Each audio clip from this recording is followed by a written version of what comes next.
নমস্কাৰ প্ৰাসংগিক প্ৰশ্নলৈ মই পৰেশ মালাকাৰে আপোনালোকক আদৰণি জনাইছোঁ। কালি আমাৰ দেশৰ ৰাজধানী দিল্লীত কি হ'ল আপোনালোকে দেখিছে। দিল্লীত আপোনালোকে গম পায় যে ৰাহুল গান্ধী বিৰোধী দলপতি কংগ্ৰেছৰ নেতা বিৰোধী দলপতি ৰাহুল গান্ধীয়ে আজি বেছ কিছুদিনৰ পৰা ভোট চুৰিৰ এটা বিষয় ইস্যু এটা জনসাধাৰণৰ মাজলৈ লৈ আহিছে। আৰু এই সন্দৰ্ভত কালি আমি আমাৰ দেশৰ ৰাজধানী চহৰত যিটো দৃশ্য দেখা পালোঁ সেইটো বৰ আচৰিত ধৰণৰ যে তাত প্ৰায় ৩০০তকৈ অধিক সাংসদ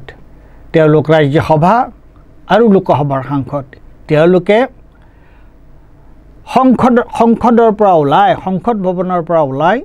তেওঁলোকে কি কৰিলে যে তেওঁলোকে সংসদ ভৱনৰ পৰা ওলাই তেওঁলোকে নিৰ্বাচন আয়োগৰ য'ত যিটো অফিচ আৰু দিল্লীৰ বিষয়ে যিয়ে জানে সিয়ে গম পায় যে নিৰ্বাচন আয়োগৰ অফিচ সংসদ ভৱনৰ পৰা বৰ দূৰ নহয়। গতিকে তেওঁলোকে এটা সমদল কৰি নিৰ্বাচন আয়োগৰ অফিচৰ ফাললৈ আহি আছিল প্ৰতিবাদ কৰিবৰ কাৰণে যে ভোট চুৰি অৰ্থাৎ ভোটৰ তালিকাত যিবোৰ বিসংগতি তেওঁলোকে দেখা পাইছে যে ভোটৰ গোটেই নিৰ্বাচনী প্ৰক্ৰিয়াত যিবোৰ বিসংগতি ওলাইছে আৰু বিশেষকৈ ভোটৰ তালিকাক লৈ আৰু নিৰ্বাচন হোৱা সময়ত হোৱা যিবোৰ খেলি মেলি হৈছে সেইবোৰক লৈ আৰু তাত পুলিচে তেওঁলোকক বাধা দিলে আৰু তাৰ নেতৃত্বত আছিল ৰাহুল গান্ধী। পুলিচে তেওঁলোকক বাধা দিলে আৰু বাধা দিয়াৰ পিছতো আমি দেখিছোঁ যে আপোনাৰ ভাৰতীয় জনতা পাৰ্টিৰ বিৰুদ্ধে সমাজবাদী দলৰ নেতা নিখিলেশ যাদৱে আৰু অন্যান্যসকলে নিখিলেশ যাদৱেতো বেৰিকেডৰ ওপৰেৰে গুচি আহিল আৰু তেওঁলোকক আৰু পুলিচে তেওঁলোকক এনেকুৱাকৈ বাধা দিলে যে তাত বিৰোধী দলৰ সদস্য সাংসদ মিতালী বাগ মহুৱা মৈত্ৰ তেওঁলোক আঘাতপ্ৰাপ্ত হৈছে, তেওঁলোকে বেহুজ হৈ পৰিছে। গতিকে এতিয়া প্ৰশ্নটো হৈছে সাংসদ ভাৰতৰ ৩০০গৰাকী সাংসদ ৰাজ্যসভা আৰু লোকসভা তেওঁলোকে ৰাস্তাত নামিব লগা হৈছে, এই ধৰণৰ আন্দোলন কৰিব লগা হৈছে যে আমাৰ গোটেই নিৰ্বাচনী প্ৰক্ৰিয়াটোত নিৰ্বাচন আয়োগে তেওঁলোকে পক্ষপাতিত্ব কৰাৰ কাৰণে। আৰু মূলতঃ কি কাৰণে মই আগতে কৈছোঁ কি কাৰণে এই অৱস্থাটোৰ সৃষ্টি হ'ল। আজি কেইদিনমান আগতে ৰাহুল গান্ধীয়ে কৈছিল যে গোটেই নিৰ্বাচনী প্ৰক্ৰিয়া মানে হাৰিয়ানাৰ পিছত মহাৰাষ্ট্ৰ আৰু কৰ্ণাটকত কেনেকুৱা ধৰণৰ তেওঁলোকে খেলি মেলি কৰিছে, কিমান ভুৱা ভোটাৰ ওলাইছে আৰু কৰ্ণাটকততো এটা সমষ্টিত ১ লাখতকৈ বেছি ভুৱা ভোটাৰ। তাৰপিছত RJD ৰাষ্ট্ৰীয় জনতা দলৰ নেতা তেজস্বী যাদৱে ৰাহুল গান্ধীয়ে কেইদিনমান আগতে কৈছিলে এই গোটেইবিলাক মই ইমান বিস্তৃতভাৱে এইবিলাক কথা কোৱাৰ প্ৰয়োজন নাই। ৰাহুল গান্ধীয়ে কিছুদিন আগতে ৩-৪ দিন আগতে এইবোৰ কৈছিল আৰু কালি নে পৰহিদিনা RJD নেতা এসময়ৰ বিহাৰৰ উপ মুখ্যমন্ত্ৰী তেজস্বী যাদৱে কৈছে সেইটোতো আৰু আচৰিত কথা যে ৩ লাখ ভোটাৰৰ ঘৰৰ যে যেতিয়া ভোটাৰ লিষ্ট এখন প্ৰস্তুত কৰা হয় ভোটাৰৰ তেওঁলোকৰ এটা ঠিকনা থাকে। ৩ লাখ ভোটাৰৰ ঘৰৰ ঠিকনা হৈছে 000-000। এই যিবোৰ এই বিসংগতিবিলাক ৰাহুল গান্ধীয়ে এই বিসংগতিবিলাকৰ প্ৰশ্নটো উত্থাপন কৰিলে সংবাদ পত্ৰৰ আগত, প্ৰচাৰ মাধ্যমৰ আগত তেওঁ এইবিলাক দেখুৱালে আৰু দেখুৱাৰ পিছত নিৰ্বাচন আয়োগৰ প্ৰতিক্ৰিয়া কি নিৰ্বাচন আয়োগৰ প্ৰতিক্ৰিয়া হৈছে যে তুমি এইবিলাক যে এই অভিযোগবোৰ দিছা সেই অভিযোগবোৰ সন্দৰ্ভত তুমি লিখিতভাৱে শপতনামা দিব লাগিব আৰু যদি শপতনামা নিদিয়া তেতিয়াহ'লে তুমি জেলত যাব লগা হ'ব পাৰে আৰু তাৰ খুব স্পষ্ট উত্তৰ ৰাহুল গান্ধীয়ে দিছে যে তেওঁ কৈছে যে মই এজন সাংসদ মই সংবিধানৰ শপত লৈছোঁ সাংসদ হোৱাৰ সময়ত গতিকে এতিয়া নিৰ্বাচন আয়োগক তেওঁ নতুনকৈ শপতনামা দিয়াৰ কোনো প্ৰশ্ন নাই কিন্তু এইখিনিতে এটা গুৰুত্বপূৰ্ণ প্ৰশ্ন উঠে আজি ৰাহুল গান্ধী আৰু অন্যান্যসকলে নিৰ্বাচনী প্ৰক্ৰিয়াত বিশেষকৈ ভোটাৰৰ নামক লৈ যিবোৰ তাত যে ভুৱা ভোটাৰৰ প্ৰশ্ন ভোটাৰ এবছৰৰ ভিতৰত ভোটাৰৰ সংখ্যা যে বৃদ্ধি পালে তেনেকুৱা হাজাৰটা তেনেকুৱা অলেখ বিসংগতি তেওঁলোকে নিৰ্বাচনী প্ৰক্ৰিয়াত আঙুলিয়াই দেখুৱাইছে এতিয়া আঙুলিয়াই দেখুৱাৰ পিছত চাৰিওফালে এইটোৱে প্ৰশ্ন উত্থাপন হৈছে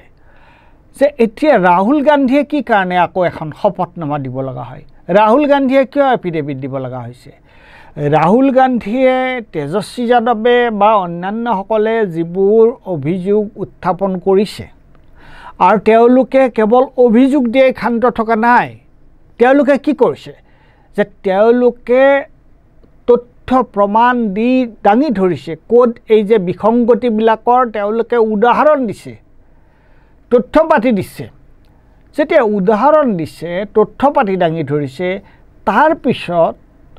তেওঁলোকক আকৌ কি শপতনামা লাগে এতিয়া উচিত কথাটো কি আছিল উচিত কথাটো এইটো আছিল যে নিৰ্বাচন আয়োগে কি কৰিব লাগিছিল যে ঠিক আছে ৰাহুল গান্ধীয়ে এইখন আমাক তালিকা দিছে ৰাহুল গান্ধীয়ে এইবোৰ বিসংগতি কথা কৈছে বা তেজস্বী যাদৱে এইবোৰ বিসংগতিৰ কথা কৈছে গতিকে আমি তন্নকৈ দেখুৱাই দিলোঁ যে আচলতে এইবোৰত কোনো বিসংগতি হোৱা নাই গতিকে কৰ্ণাটকত যেনেকৈ ক'লে যে এটা সমষ্টি এটা বিধানসভা সমষ্টিত মই জাষ্ট উদাহৰণ হিচাপে দিছোঁ কৰ্ণাটকত এটা বিধানসভা সমষ্টিত 1 লাখ ভুৱা ভোটাৰৰ কথা কৈছে তোমালোকে এইটো দেখুৱাই দিয়া যে 1 লাখ বিধানসভা সমষ্টিত ক'ত ভোটাৰ তোমালোকে দেখুৱা যে ক'তো তেনেকুৱা ধৰণৰ ভুৱা ভোটাৰ নাই তেজস্বী যাদৱে কৈছে যে 3 লাখ মানুহৰ 3 লাখ ভোটাৰৰ তেওঁলোকৰ ঘৰৰ ঠিকনা হিচাপে 00-00 উল্লেখ কৰা হৈছে তোমালোকে দেখুৱাই দিয়া যে ক'ত এইটো যে মিছা প্ৰমাণ কৰা গতিকে প্ৰমাণ কৰিব লাগে কোনাই যে নিৰ্বাচন আয়োগৰ বিৰুদ্ধে তেওঁলোকে সুস্পষ্টভাৱে তথ্য প্ৰমাণ দি অভিযোগ উত্থাপন কৰিছে আৰু সেই অভিযোগ উত্থাপন কৰাৰ পিছত এফিডেভিট কোনে দিব লাগে এফিডেভিট যদি এফিডেভিট দিয়াৰ প্ৰশ্নই নাই বাৰু কিন্তু নিৰ্বাচন আয়োগে এই অভিযোগখনবোৰ তন্নকৈ তেওঁলোকে পৰীক্ষা কৰি তেওঁলোকে তেওঁ জবাব দিব লাগে এইবোৰ সঁচা নে মিছা তেওঁলোকে জবাব দিয়ক তেওঁলোকে এনেই কৈ থৈ দিলে নহ'ব নহয় যে এইবিলাক মনে সজা অভিযোগ সেই বুলি ক'লে নহ'ব নহয় কিয়নো অভিযোগবিলাকৰ সুস্পষ্ট তেওঁলোকে প্ৰমাণ দিছে তথ্য পাতি দাঙি ধৰিছে গতিকে তাৰ পিছত তোমালোকৰ কাম কি তোমালোকে স্পষ্টীকৰণ দিব লাগিব তোমালোকৰ চাফাই দিব লাগিব যে নাই এইবোৰ মিছা তে প্ৰমাণ কৰাৰ দায়িত্বটো তোমালোকৰহে প্ৰমাণ কৰাৰ দায়িত্বটো ৰাহুল গান্ধীৰ বা তেজস্বী যাদৱৰ নহয় যদি তেওঁলোক ভুল বুলি প্ৰমাণিত হয় তেওঁলোকে ৰাহুল গান্ধীয়ে খুব বিস্তৃত অধ্যয়ন কৰি তথ্য পাতি উদাহৰণসহ যিবোৰ অভিযোগ উত্থাপন কৰিছে সেই অভিযোগবোৰ যদি ভুৱা প্ৰতিপন্ন হয় তেতিয়াহ'লে ৰাহুল গান্ধীৰ বিৰুদ্ধে ব্যৱস্থা লোৱা তেজস্বী যাদৱে যি কৈছে তাৰ বিৰুদ্ধে ব্যৱস্থা লোৱা কিন্তু সেইটো নকৰাকৈ তোমালোকে কিয় ৰাহুল গান্ধীক শপতনামা দিয়াৰ কথা কৈছা এতিয়া এই বিষয়টো উচ্চতম ন্যায়ালয়লৈ গৈছে উচ্চতম ন্যায়ালয়তো উত্থাপন হৈছে এটা প্ৰশ্নটো হৈছে তিনিটা কথা এটা হ'ল এই বিষয়টোৰ ওপৰত প্ৰথম কথা এই বিষয়টোৰ ওপৰত সংসদত ৰাজ্যসভা আৰু লোকসভাত বিস্তাৰিতভাৱে আলোচনা হ'ব লাগিছিল তে লোকসভা আৰু ৰাজ্যসভাত বিস্তাৰিতভাৱে আলোচনা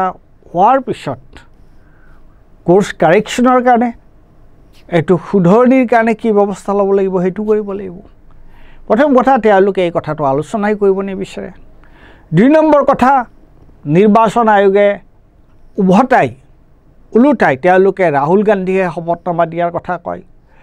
আৰু এতিয়ালৈকে আমি যিখিনি দেখিছোঁ উচ্চতম ন্যায়পালিকাও এই ক্ষেত্ৰত এটা সুস্পষ্ট তেওঁলোকে এটা মতামত দিব পৰা নাই যে তেনেহ'লে কি ধৰণৰ ব্যৱস্থা হ'ব এতিয়া যদি নিৰ্বাচন আয়োগ যিয়ে স্বচ্ছভাৱে সঠিকভাৱে নিৰ্বাচন পৰিচালনা কৰা নিৰ্বাচন অনুষ্ঠিত কৰাৰ দায়িত্ব তেওঁলোকে নিজেই যদি এই ধৰণৰ অবৈধ কাৰ্যত তেওঁলোক লিপ্ত হয় নিৰ্বাচন আয়োগেই যদি বিজেপিৰ স্বাৰ্থত তেওঁলোকে নিৰ্বাচন আয়োগটো যদি তেওঁলোকে নিজকে যদি বিজেপিৰ তেওঁলোকে এটা স্বতন্ত্ৰ এটা সংস্থা হিচাপে নিজৰ দায়িত্ব পালন কৰাৰ সলনি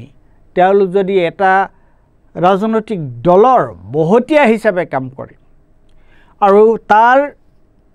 বিৰুদ্ধে ন্যায়পালিকাৰ ওচৰত যেতিয়া প্ৰতিবাদ কৰা হয় গোচৰ দিয়া হয় ন্যায়পালিকাই যদি একো নকৰে তেতিয়াহ'লে জনসাধাৰণৰ ওচৰত অন্য কি পথ বাছি থাকিল অন্য কি ৰাস্তা খোলা থাকিব একমাত্ৰ ৰাস্তাটো হৈছে ৰাজপথৰ ৰাস্তাটো গতিকে ইলেকশ্যন কমিশনে যদি এইবোৰ কথাত কাণখাৰ নিদিয়ে ন্যায়ালয়ে যদি একো নকয় তেতিয়াহ'লে তাৰ মাত্ৰ একমাত্ৰ বিকল্প থাকিল জনসাধাৰণৰ মাজলৈ এই বস্তুটো লৈ যোৱা ৰাজপথত আন্দোলন কৰা আৰু আমি দেখি খুব ভাল পাইছোঁ যে কালি সংসদৰ ৰাজ্যসভা আৰু লোকসভাৰ 300তকৈ অধিক সাংসদে তেওঁলোকে ৰাজপথত নামিছে আৰু ৰাজপথত নমাই নহয় তেওঁলোকে খুব বীৰত্বেৰে সৈতে তেওঁলোকে খুব সাহসিকতাৰে সৈতে এটা জংগী ৰূপত তেওঁলোকে আন্দোলন কৰিছে তেওঁলোকক পাৰ্লিয়ামেণ্ট ষ্ট্ৰীটৰ পুলিচ থানাত পুলিচে তেওঁলোকক এৰেষ্ট কৰিছে তাত আনকি আঘাতো পাইছে কেইবাগৰাকী মহিলা সাংসদে আৰু তাৰ পিছত তেওঁলোকক গ্ৰেপ্তাৰ কৰিলে আৰু গ্ৰেপ্তাৰ কৰি কিছু সময়ৰ পিছত তেওঁলোকক এৰি দিছে গতিকে মই ভাবোঁ যে এই যিটো ৰাস্তা যদিহে নিৰ্বাচন আয়োগে যদি তেওঁলোকৰ কোৰ্স কাৰেকশ্যনটো যদি নকৰে তেওঁলোকৰ ভুল হোৱা বুলি যদি তেওঁলোকে মানি নলয় আৰু সেইটো যদি শুদ্ধ কৰিবৰ কাৰণে তেওঁলোকে আগবাঢ়ি নাহে আৰু এই সন্দৰ্ভত ন্যায়পালিকা উচ্চতম ন্যায়ালয়ৰ পৰা যদি কোনো আমি সদুত্তৰ নাপাওঁ তেতিয়াহ'লে মানুহৰ ওচৰত আমাৰ বিৰোধী পক্ষৰ ওচৰত বিৰোধী ৰাজনৈতিক দলবোৰৰ ওচৰত একমাত্ৰ ৰাস্তা হৈছে আন্দোলন আৰু কালি তেওঁলোকে এটা জংগী আন্দোলনৰে তেওঁলোকে দেখুৱাই দিলে যে যেতিয়া সকলো ৰাস্তা বন্ধ হৈ গৈছে তেতিয়া তেওঁলোকে জনসাধাৰণৰ ওচৰলৈ গৈছে আৰু সংগ্ৰাম আৰু আন্দোলনৰ ৰাস্তা তেওঁলোকে বাছি লৈছে গতিকে মই ভাবোঁ যে ভাৰতবৰ্ষ গণতন্ত্ৰ ৰক্ষাৰ কাৰণে কালি দিল্লীত এই 300 সাংসদে যি আন্দোলন কৰিলে তেওঁলোকে যে এই যে সমদল কৰি নিৰ্বাচন আয়োগৰ অফিচলৈ গ'ল আৰু তেওঁলোকক যি ধৰণে বাধা দিয়া হ'ল তেওঁলোকক বাছত উঠাই তেওঁলোকক পাৰ্লিয়ামেণ্ট ষ্ট্ৰীটৰ পুলিচ থানাত লৈ নি তেওঁলোকক গ্ৰেপ্তাৰ কৰা হ'ল এইটো সমগ্ৰ ভাৰতবৰ্ষৰ ৰাইজে দেখা পাই আছে আজি গুডি মিডিয়া চৰকাৰী সমৰ্থনত থকা মিডিয়াই কিমান দেখুৱাইছে কিমান নেদেখুৱাইছে এইটো ডাঙৰ কথা নহয় কিন্তু ছ'চিয়েল মিডিয়াত সামাজিক মাধ্যমত এই কথাটো চাৰিওফালে ওলাই গৈছে আৰু ই আমাৰ সকলোৰে কাৰণে এটা অত্যন্ত আশাব্যঞ্জক কথা যে বিৰোধীসকলে আৰু ৰাহুল গান্ধী, প্ৰিয়ংকা গান্ধী, তাৰপিছত আপোনাৰ অন্যান্য দলৰ তৃণমূল কংগ্ৰেছৰ বা DMK, আম আদমি পাৰ্টিৰ, RJDৰ এই সকলো সদস্যই তেওঁলোকে ৰাস্তালৈ ওলাই আহি এই নিৰ্বাচন আয়োগৰ এই যিটো অপকৰ্ম, নিৰ্বাচন আয়োগৰ এই যিটো গাফিলতি, নিৰ্বাচন আয়োগৰ এই যিটো যি তেওঁলোকৰ ষড়যন্ত্ৰ, তাৰ বিৰুদ্ধে যে তেওঁলোক ওলাই আহিছে আৰু ওলাই আহি ৰাজপথৰ আন্দোলনত নামিছে, মই ভাবোঁ যে এইটো ভাৰতৰ গণতন্ত্ৰৰ কাৰণে এটা অত্যন্ত শুভ লক্ষণ। ধন্যবাদ।